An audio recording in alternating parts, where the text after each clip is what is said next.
Le dialogue de sainte Catherine de Sienne, tome 2, Miséricorde à la Sainte Église, la réforme des pasteurs, chapitre 5.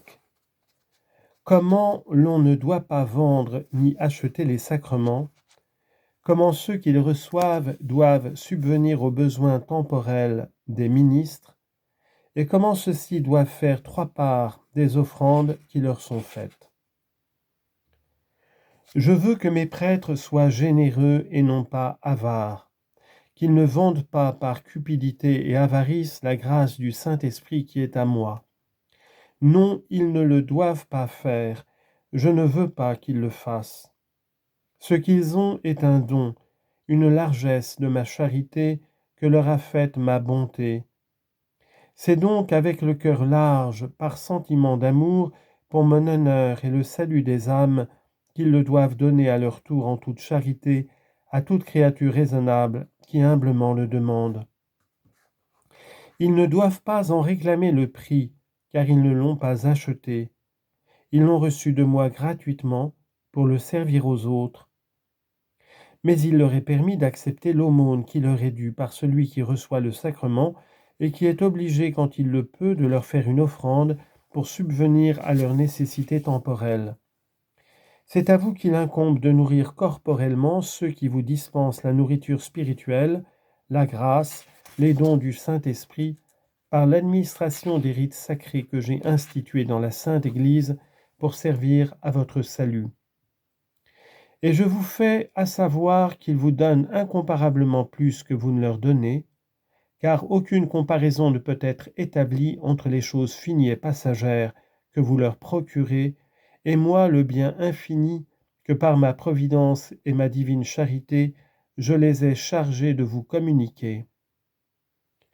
Et cela n'est pas vrai seulement de ce mystère, mais de toute grâce spirituelle, quelle qu'elle soit, par quelque créature qu'elle vous soit obtenue, par la prière ou tout autre moyen. Toutes vos richesses temporelles n'égalent pas, et jamais ne pourront égaler les dons que vous recevez spirituellement, ni même entrer en comparaison avec eux. Je te dirai maintenant que des biens que vous leur offrez, mes ministres doivent faire 3 parts. La première est pour leurs besoins personnels, la seconde pour les pauvres, la troisième ils la consacreront à l'Église, pour les choses qui sont nécessaires seulement, ils m'offenseraient en agissant autrement. Chapitre 6.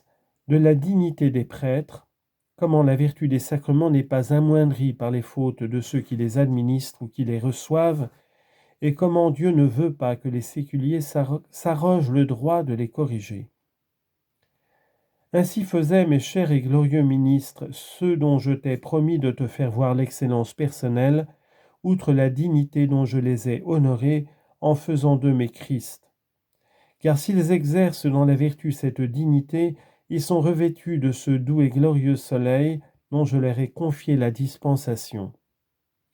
Regarde le doux Grégoire, Sylvestre et tous ceux qui avant eux et après eux ont succédé au souverain pontife Pierre, à qui ma vérité confia les clés du royaume des cieux par ces paroles. Pierre, je te donne les clés du royaume des cieux. Ce que tu délieras sur la terre sera délié dans le ciel, ce que tu lieras sur la terre sera lié dans le ciel. Matthieu 16, 19. Remarque bien, très chère fille, qu'en te montrant l'excellence de leur vertu, je te ferai plus pleinement comprendre la dignité à laquelle j'ai élevé mes ministres.